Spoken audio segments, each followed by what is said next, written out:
Hello students, hope you all will be fine. Today in this video we are going to continue our chapter 2 units and measurement और आज के इस video में हम सीखेंगे कि मेजरमेंट ऑफ मास कैसे करते हैं। तो बेसिक से शुरू करते हुए सबसे पहले मैं जानना चाहता हूं कि व्हाट इज मास। मास क्या होता है?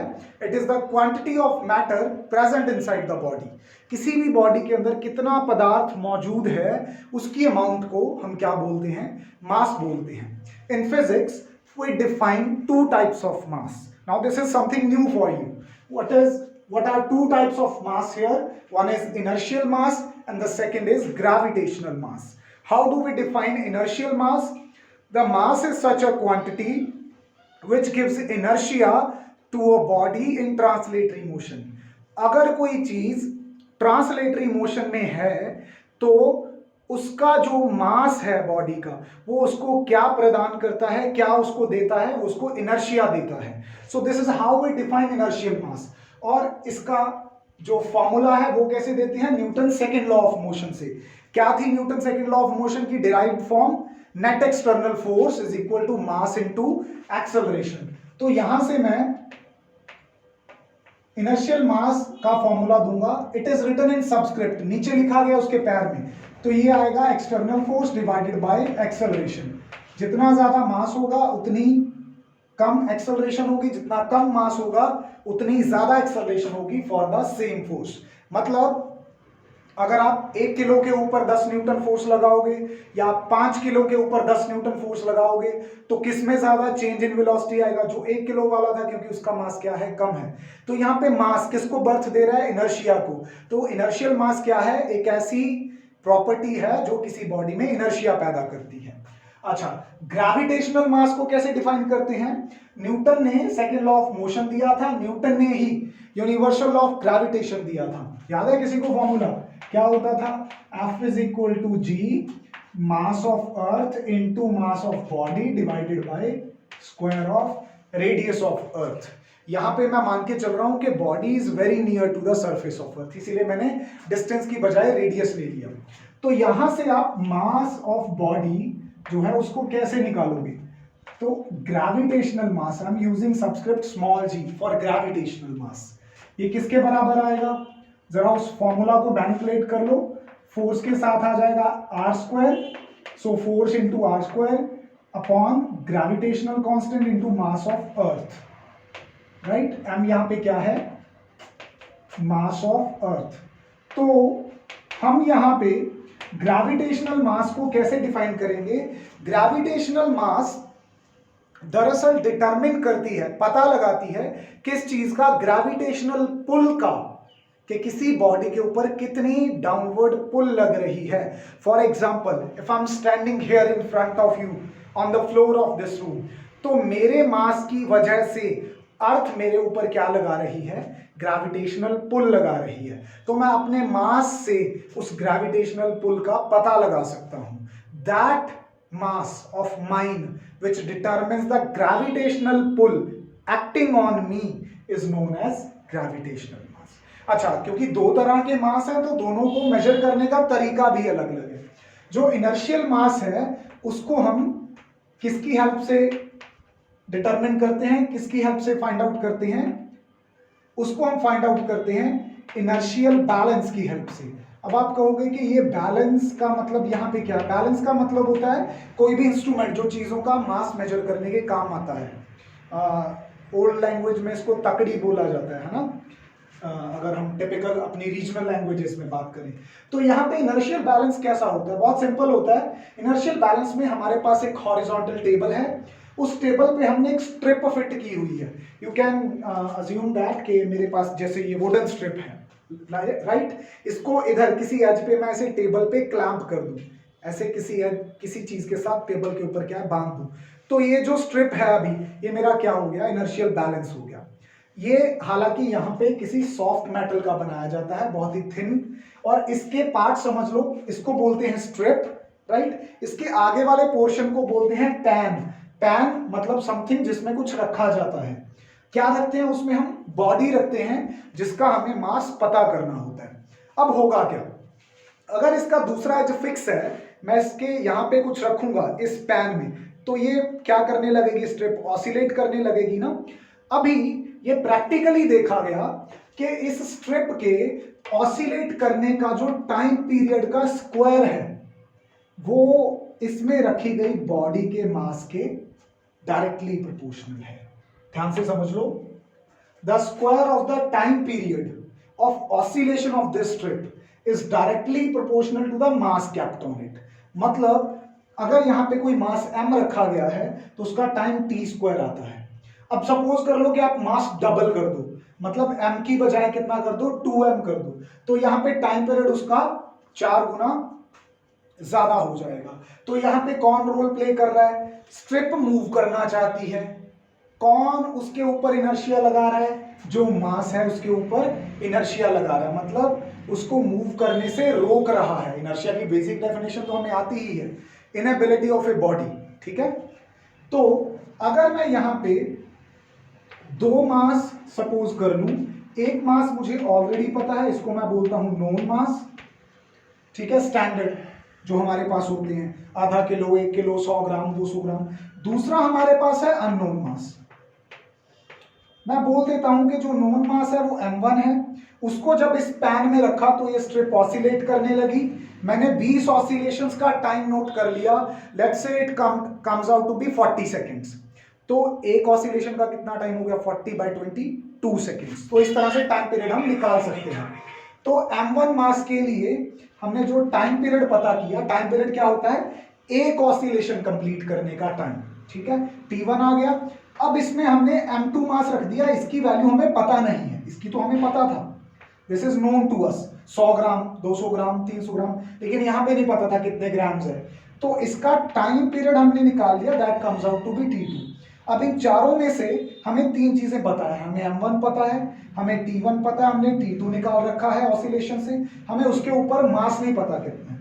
तो ये वाला जो रिलेशन है इसको यूज करते हुए मैं क्या बनाऊंगा, इसके लिए रिलेशन क्या बनेगा, t1 का square proportional to m1। Okay, इसके लिए क्या बनेगा, t2 का स्क्वायर प्रोपोर्शनल टू m2। अब एक बात ध्यान से समझो आप, यहां पे अगर प्रोपोर्शनैलिटी कांस्टेंट हटा के इक्वल टू लगाऊंगा भी यहां पे, तो जितना कांस्टेंट फैक्टर यहां पे आएगा उतना ही कांस्टेंट फैक्टर यहां पे आएगा, which depends on the material of which strip is made, right. इससे बाकी चीजों का कोई लेना देना नहीं है। अगर मैं इन दोनों इक्वेशंस को डिवाइड करूं तो क्या होने वाला है, जो वो कॉमन फैक्टर आएगा, वो जो यहाँ पे प्रोपोर्शनैलिटी कांस्टेंट आएगा, लेट्स से k, तो इसके लिए भी k है, इसके लिए भी k है। जब दोनों को डिवाइड करेंगे तो k क्या हो जाएगा, कैंसल आउट हो जाएगा।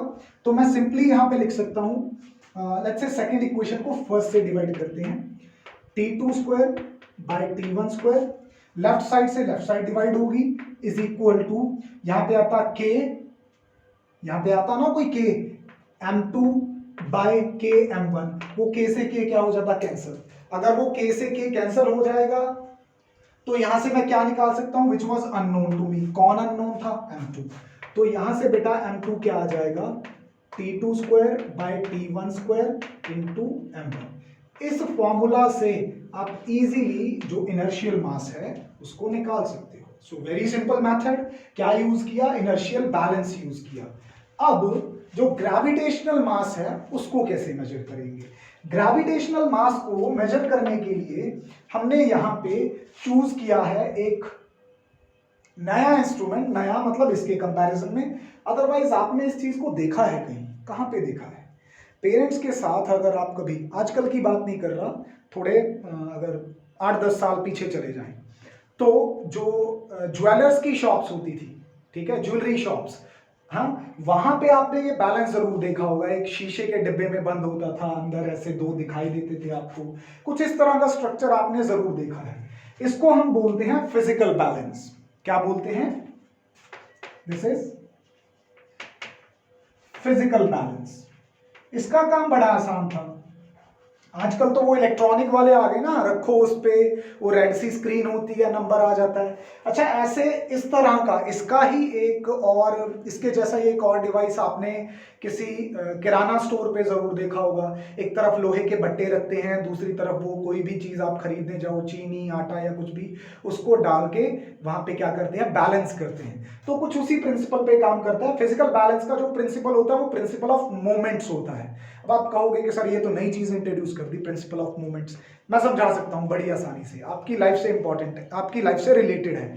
आप कभी पार्क में गए हैं तो आपने उस सीसॉ पे जरूर खेला होगा, वो जो ऊपर नीचे होते हैं प्लेटफॉर्म्स। वो क्या होता है, बैलेंसिंग एक लेंथ होती है, रॉड होती है जिसके दो प्लेटफॉर्म्स होते हैं। इस तरफ आपका कोई फ्रेंड बैठता था, इस तरफ आप बैठ जाते हो, फिर एक दूसरे को बैलेंस करने की कोशिश करते हो। तो एक अगर इस तरह से घूमता है तो दूसरा इस तरह से घूमता है, राइट। अगर एक इस तरह से जाता है, एक इस तरह से जाता है। प्रिंसिपल ऑफ मूवमेंट्स क्या कहता है कि जितना रोटेशनल फोर्स इधर होगी उतना ही रोटेशनल फोर्स इधर होगी। Rotational force of left side is equal to rotational force of right side. अगर ये बैलेंस कर जाए तो नेट फोर्स क्या हो जाती है, रोटेशनल फोर्स जीरो। तो यहां पे भी जब आपके पैन बैलेंस कर जाते हैं, पहले तो ऐसे हिलते रहते हैं, थोड़ी देर बाद बैलेंस हो जाते हैं, तो आप वहां पे कह सकते हो कि नेट रोटेशनल फोर्स क्या लग रही है, जीरो। अच्छा, इसमें दो पैन होते हैं, एक लेफ्ट पैन होता है, एक राइट पैन होता है। मिडल में होता है एक बड़ा सा पिलर। इस पिलर के सेंटर में एक पॉइंटर होता है। ये पॉइंटर नीचे जीरो मार्क मिडल पे हो सकता है या लेफ्ट राइट पे हो सकता है। इसको बोलते हैं बीम। कुछ कुछ आपको लगेगा कि ये वो पुरानी, जैसे किसी लाला जी के पास या किसी सब्जी बेचने वाले के पास होता था बैलेंस, तकड़ी मिडल में से पकड़ के दोनों तरफ कुछ ना कुछ डाल के लेफ्ट राइट पैन में वो मेजर करके देते थे हम, कुछ वैसा है। तो यहाँ पे वो स्टिक का काम कौन कर रहा है, ये बीम कर रहा है, राइट। इसके दोनों तरफ पैन हैं। अभी जो लेफ्ट पैन है, लेफ्ट पैन के अंदर हम क्या करते हैं, जो अननोन मास था हमारे पास, आपको कोई अननोन मास दे दिया मैंने, ये इसमें आप रख देते हो, तो क्या होगा कि बीम इस तरफ झुक जाएगा। पहले ये बीम आपको इंश्योर करना है कि हॉरिजॉन्टल हो, बिल्कुल ऐसे। जब आप लेफ्ट पैन में कोई अननोन मास रख दोगे तो ये इस तरफ झुक जाएगा और दूसरी तरफ से क्या हो जाएगा, ऊपर उड़ जाएगा। अभी इसमें आप क्या करोगे, कुछ नोन वेट रखने शुरू करोगे। नोन वेट का मतलब है जिनके ऊपर लिखा होता है कि ये 100 ग्राम है, ये 50 ग्राम है, ये 10 ग्राम है, इस तरह से मेंशन होता है। आप धीरे धीरे वेट ऐड ऑन करते जाओगे। कब तक ऐड ऑन करते रहोगे, जब तक ये बीम जो ऐसे झुका था वापस क्या नहीं हो जाता, हॉरिजॉन्टल नहीं हो जाता। ठीक है, बड़ी सिंपल सी प्रोसेस आपने देखी है, बस मैं आज उसको थोड़ा टेक्निकल वे में समझा रहा हूं। तो जब ये बैलेंस हो जाएगा तो आप कह सकते हो कि जितना ग्रेविटेशनल पुल इस राइट पैन पे लग रहा है जिसमें आपने नोन मास रखा है, उतना ही ग्रेविटेशनल पुल आपके लेफ्ट पैन पे लग रहा है। जब दोनों ऐसे बैलेंस कर जाएंगे, दोनों पे ग्रेविटेशनल पुल इक्वल होगी, तब आप क्या कह सकते हो कि अब इन पे ग्रेविटेशनल पुल सेम है, जिसका मतलब है कि लेफ्ट और राइट पैन में मास सेम है। ये मास अननोन मास किसके बराबर होगा, जितना राइट पैन के अंदर नोन मास है। तो कोई भी दुकानदार, कोई भी सब्जी वाला बिना उसकी नॉलेज के, उसको इतनी टेक्निकलिटीज नहीं पता होंगी जितनी अब आपको पता चल चुकी है। इन प्रिंसिपल्स को यूज करके अपने हिसाब से आपको कोई चीज तोल के दे देता है कि ये 1 किलो है, ये 2 किलो है, ये 3 किलो है। तो इसको बोलते हैं फिजिकल बैलेंस। अच्छा, एक कमाल की बात यहाँ पे क्या निकल के आई, अगर आपके पास सेम अननोन बॉडी थी, एक बार आपने उसका मास मेजर किया इससे इनर्शियल बैलेंस से, एक बार मेजर किया ग्रेविटेशनल मास आपने उसका किससे, फिजिकल बैलेंस से, both of the masses comes out to be same. कोई फर्क नहीं था, सिर्फ उनकी डेफिनेशन का डिफरेंस था। एक बार मास कंट्रीब्यूट कर रहा था इनर्शिया के लिए, एक बार कंट्रीब्यूट कर रहा था ग्रेविटेशनल पुल के लिए, जबकि उसकी अमाउंट टू डिफरेंट मेथड से मेजर करने के बाद क्या आई, सेम आई। It should be there, otherwise ये तो डिफरेंट हो जाएगा कि एक तरीके से कुछ और वैल्यू आ रही है, दूसरे तरीके से कुछ और वैल्यू आ रही है। तो फिजिक्स जो है वो कंसिस्टेंट नहीं रह पाएगी। तो उसकी कंसिस्टेंसी यहाँ पे एस्टैब्लिश होना बहुत जरूरी था। हमने 2 डिफरेंट मेथड से चेक किया।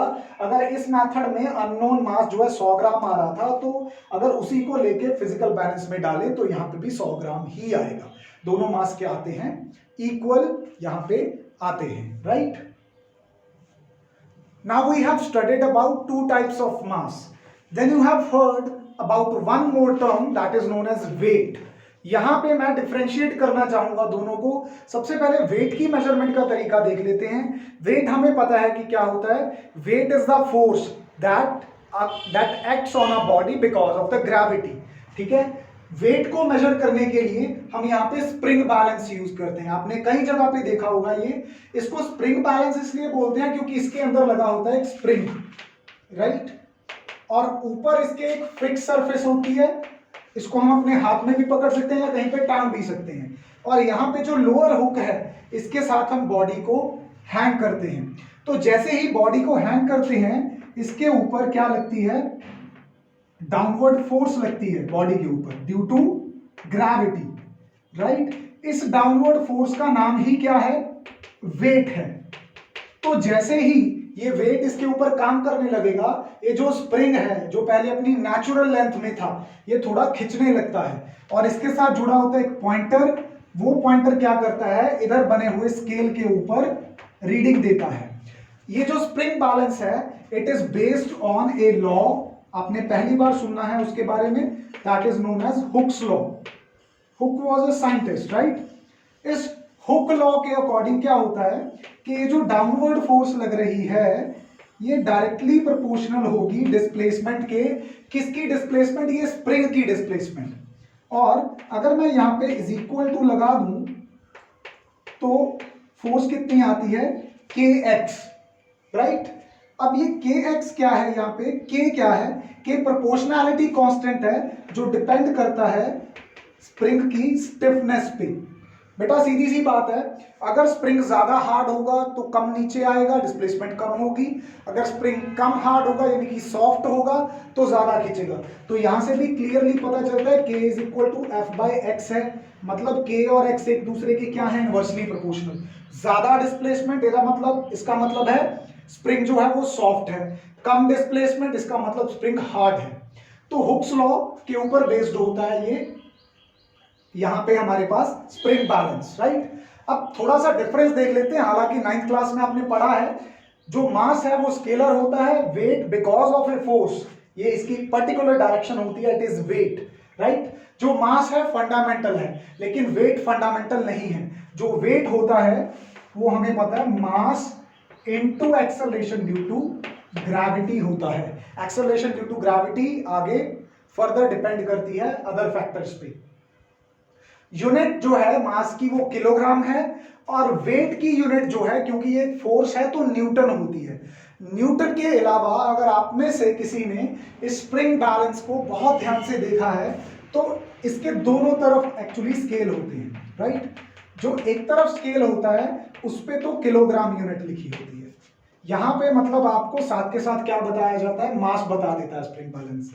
लेकिन एक तरफ जो यूनिट लिखी होती है वो ये लिखी होगी। Now don't confuse kilogram weight with kilogram. Let me be very clear here. जो किलोग्राम है वो मास की यूनिट है और जो किलोग्राम वेट है वो वेट की यूनिट होती है। So remember this thing. 1 kilogram weight में ऑलमोस्ट 10 न्यूटन, एग्जैक्टली 9.8 न्यूटन होते हैं। कांस्टेंट होता है मास, कभी नहीं बदलता। आप कहीं भी चले जाओ, अर्थ पे, मून पे, अर्थ पे भी कहीं भी चले जाओ, लेकिन जो आपका वेट है ये बदलता रहता है। 9th स्टैंडर्ड में पढ़ा था, आपका वेट पोल्स पे ज्यादा होगा, इक्वेटर पे कम होगा, मून पे तो और भी कम हो जाएगा, ठीक है। तो वेट आपका वेरिएबल होता है। अच्छा, मास कभी नहीं जीरो हो सकता। अगर किसी बॉडी का मास जीरो है, इसका मतलब वो बॉडी ही नहीं है। You are talking about something invisible जो वहां पे है ही नहीं, राइट। लेकिन अगर किसी बॉडी का मास जीरो नहीं हो सकता, लेकिन किसी बॉडी का वेट जीरो हो सकता है। वेट जीरो किन जगहों पे होगा, जिन जगहों पे आपके ऊपर जो ग्रेविटेशनल फोर्स है वो क्या लगेगी, वो जीरो लगेगी। वहां पे जी की वैल्यू जीरो हो जाएगी तो आपका वेट भी क्या हो जाएगा, जीरो हो जाएगा। The next topic that we come across is measurement of time. Time is simply what a clock reads. ये शब्द मेरे नहीं है, this is said by a great scientist, a great physicist, sir Albert Einstein. According to Albert Einstein, time क्या है, जो एक घड़ी सिंपली रीड करती है। आपसे अक्सर पूछा जाए टाइम क्या हो गया, तो आप क्या करते हो, क्लॉक देखते हो, क्लॉक देख के बताते हो 140 हो गए, 145 हो गए, ठीक है। तो क्लॉक जो चीज रीड करे आप उसको क्या बोल देते हो, टाइम बोल देते हो। अभी सवाल मन में ये आता है कि कोई चीज क्लॉक कैसे बनती है, हाउ डू वी डिसाइड कि इतना ही 1 घंटा है। हालांकि हमने 1 सेकेंड डिफाइन कर लिया है, बड़ा कॉम्प्लिकेटेड सा, लेकिन यहां पे क्लॉक कौन बन सकता है, who can be a clock, what can be a clock, any phenomena, कोई भी ऐसी घटना विच repeat itself after a particular time period। कोई भी चीज अगर अपने आप को एक टाइम पीरियड के बाद, एक निश्चित एक पक्के टाइम पीरियड के बाद अपने आप को रिपीट करती जाती है, उस चीज को हम क्लॉक के तौर पे यूज कर सकते हैं। वो इवेंट एक बार हो गया, हम कह देंगे 1 यूनिट ऑफ टाइम। वो इवेंट 2 बार हो गया, हम कह देंगे 2 यूनिट ऑफ टाइम। 10 बार हो गया, 10 यूनिट ऑफ टाइम। पुराने जमाने में जैसे आपने बच्चों की गेम्स में अक्सर जिनमें टाइम गेम्स होती हैं, कुछ रीअरेंज करना, कुछ वर्ड्स बनाना, सुडोकू, उसमें एक सैंड क्लॉक दी जाती है। 2 कंटेनर्स होते हैं, सैंड भरी होती है। जब एक तरफ पूरी भरी हो, एक तरफ खाली हो, आप उसको उल्टा कर देते हो एंड यू से द टाइम स्टार्ट्स नाउ। और कब टाइम खत्म होता है, जब ऊपर से पूरी सैंड कहां आ जाती है, नीचे। फिर आपको फिर उसे उल्टा करना पड़ता है, तो दूसरा यूनिट ऑफ टाइम शुरू हो जाता है। सो यू काउंट कि एक पर्सन ने उस चीज को अरेंज करने में कितनी बार उस सैंड क्लॉक को टर्न किया, सो कितने यूनिट्स ऑफ टाइम कंज्यूम किया, क्योंकि वो फिनोमेना अपने आप को क्या कर सकता है, रिपीट कर सकता है। तो यहाँ पे मेरे पास ऐसी एग्जांपल्स कौन कौन सी हैं, मेरे पास ह्यूमन हार्ट है, बीट करता है, ठीक है, बार बार एक पर्टिकुलर टाइम के बाद, अप्रॉक्सीमेटली नॉर्मल सिचुएशंस में 0.8 पार्ट कवर करता है 1 सेकेंड के अंदर। एग्जैक्टली शायद 1 पॉइंट समथिंग होती है जो टाइम पीरियड है। इसके अलावा डे एंड नाइट, ठीक है, रोटेशन ऑफ अर्थ, राइट, ये तो खैर इसी की वजह से होता है। Oscillation of pendulum, pendulum oscillate करे। जैसे मैं तुम्हें कोई न्यूमेरिकल दे दूं, मेरे हाथ में पेंडुलम है, मैं कहूंगा कि मैं इसको अभी यहाँ एक एक्सट्रीम से छोड़ रहा हूं, तो जब तक ये 20 बार नहीं ऑसिलेट कर जाता तब तक का टाइम है तुम्हारे लिए न्यूमेरिकल करने का। तो वो मैं तुम्हें क्या दे रहा हूँ, टाइम दे रहा हूँ। मैं टाइम कैसे मेजर कर रहा हूँ, किसी फिनोमेना के साथ। कैसा फिनोमेना, ऑसिलेशन ऑफ पेंडुलम। जब वो पेंडुलम का ऑसिलेट होना बंद हो गया, से स्टॉप राइटिंग और मुझे आंसर चेक करवाओ, ठीक है। तो अच्छा, और यहां पे क्या है, ये तो सर भूल ही गए, इसकी तो बड़ी चर्चा की थी हमने। Period of vibration of caesium 133 atom. इसके अलावा एक और भी होता है, क्वार्ट्ज क्रिस्टल। ये बड़े कमाल की चीज है क्वार्ट्ज क्रिस्टल। ये ना डबल प्रॉपर्टी शो करता है। क्वार्ट्ज एक तरह का मटेरियल है, अगर क्वार्ट्ज को फ्लक्चुएटिंग प्रेशर देते रहे, मतलब कभी कितना प्रेशर कभी कितना प्रेशर, तो वो इलेक्ट्रिसिटी जनरेट कर देता है। अगर क्वार्ट्ज क्रिस्टल को इलेक्ट्रिसिटी दी जाए तो वो वाइब्रेट करने लगता है किसी प्रेशर के साथ, कोई प्रेशर एक्सर्ट करता है, तो इसको पीजियो इलेक्ट्रिसिटी बोलते हैं। यहाँ पे जो क्वार्ट्ज क्लॉक होती हैं, आपने कंपनी का नाम भी सुना होगा क्वार्ट्ज, वो यहीं से बना है। तो एक्चुअली हमारे पास क्वार्ट्ज क्लॉक होती हैं, हम उनको इलेक्ट्रिसिटी देते हैं, दे वाइब्रेट, और उनका वाइब्रेट करना क्या हो गया, एक रिपीटिंग फिनोमेना हो गया, उससे क्या बनती हैं, क्लॉक्स बनती हैं। तो हम जो यहाँ पे सबसे ज्यादा यूज करते हैं स्टैंडर्ड, वो हमें पता है, हमारा सबका प्यारा वाइब्रेशन ऑफ सीजियम 133 एटम। तो आपने यहां पे IST का नाम सुना होगा, क्या फुल फॉर्म है इसकी, इंडियन स्टैंडर्ड टाइम। जब भी आप अपने मोबाइल फोन्स में क्लॉक को सेट करते हो, सैटेलाइट्स पे, मोबाइल फोन्स पे, कंप्यूटर्स पे टाइम सेट करते हो, तो वो आप इंडियन स्टैंडर्ड टाइम के अकॉर्डिंग करते हो, राइट। IST जो है, ये टाइम कौन मेंटेन करता है, NPL, नेशनल फिजिक्स लैबोरेटरी। कौन, नेशनल फिजिक्स लैबोरेटरी। कहां पे है ये लैबोरेटरी, न्यू दिल्ली में। उस लैबोरेटरी के अंदर सीजियम 133 एटॉमिक क्लॉक्स लगे हुए हैं बहुत सारे। उन क्लॉक्स की हेल्प से वो बिल्कुल एक्यूरेट टाइम मेजर करते हैं और उस टाइम को बोलते हैं इंडियन स्टैंडर्ड टाइम। फिर उस टाइम के साथ वो सिंक्रोनाइज करते हैं सैटेलाइट्स को। सैटेलाइट के थ्रू आपके मोबाइल फोन्स, आपके टेलीविजन, आपके इंटरनेट्स, इन सब का टाइम इंडियन स्टैंडर्ड टाइम के अकॉर्डिंग चलता है। तो ये क्वेश्चन कई बार पूछा गया है किसी छोटे मोटे एग्जाम में कि आईएसटी कौन मेंटेन करता है? National physics laboratory. कहां पे है? न्यू दिल्ली में। कौन से क्लॉक है वहां पे? सीजियम एटॉमिक क्लॉक्स हैं। अब क्यों है इसका रीजन तो पहले कई बार बता चुका हूं, एक बार आपके लिए फिर से लिस्ट कर देता हूं। Why caesium atomic clock? हम सबको पता है कि हाईली एक्यूरेट है। अच्छा सर, ये एक्यूरेसी का मतलब क्या है? किसको बोलते हो आप? एक्यूरेट का मतलब होता है जो गलती बहुत कम करे। इसकी जो एक्यूरेसी है ना वो इतनी है। सर समझ में नहीं आया ये क्या लिख दिया आपने। 10⁻13 सेकंड अगर ये क्लॉक मेजर करेगी तो उसमें ज्यादा से ज्यादा कितना टाइम मेजर करने की गलती कर सकता है? 1 सेकंड। अब 10⁻13 second is a huge huge huge time. ठीक है, इतना लंबा समय मेजर करते करते अगर इससे 1 सेकंड की गलती आगे पीछे हो भी जाए तो हम इसको हाईली एक्यूरेट मानते हैं, बहुत ज्यादा एक्यूरेट है। दूसरा, इम्पेरिशेबल है। इम्पेरिशेबल का मतलब है कि खराब नहीं होता ये कभी भी। ऐसे नहीं है कि एप्पल की तरह, मैंगो की तरह गल सड़ जाएगा, ऐसा कुछ नहीं होता इसके साथ। अच्छा, अनअफेक्टेड रहता है। किससे अनअफेक्टेड रहता है? टेम्परेचर चेंज करे, एटमॉस्फेरिक प्रेशर चेंज करे तो उसका इसके ऊपर कोई असर नहीं है, ये अपना काम करता जाता है। तो तुम्हें भी ऐसा ही बनना है। ठीक है, उसके बाद इजीली रिप्रोड्यूस किया जा सकता है किसी भी लेबोरेटरी में, अच्छी लेबोरेटरी में। कोई अच्छी लेबोरेटरी है उस पे, वहां पे आप ये क्लॉक डेवलप कर सकते हो। So that's all about the measurement of time. यहां तक हम अपने इस चैप्टर का एक पोर्शन खत्म कर लेते हैं। अगली वीडियो में मैं आपके साथ एक टोटली न्यू टॉपिक जो आपने आज तक पढ़ा नहीं है पर उसकी इंपॉर्टेंस बहुत ज्यादा है। मान लो कल आपने कोई नया फॉर्मूला ढूंढा, वो फॉर्मूला सही है कि नहीं उसकी फर्स्ट चेकिंग जो है वो उस टॉपिक से कर पाओगे आप। So that is highly important for you.